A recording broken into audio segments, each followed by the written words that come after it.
રાજકોટનો Kalawad road 1 મહિના માટે બંધ રહેશે।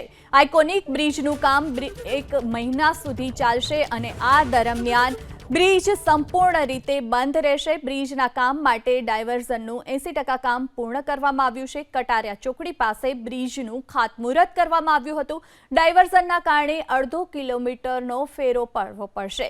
એટલું જ નહીં, સાતમ આઠમના તહેવારમાં પણ ટ્રાફિક જામ થવાની સંભાવના રહેલી છે।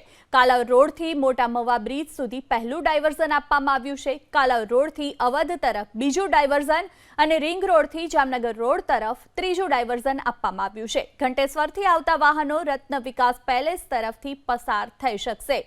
તો કાલાવર રોડ રાજકોટનો ધમધમતો રોડ કે જે બંધ કરવામાં આવ્યો છે અને ડાયવર્ઝન આપવામાં આવ્યા છે।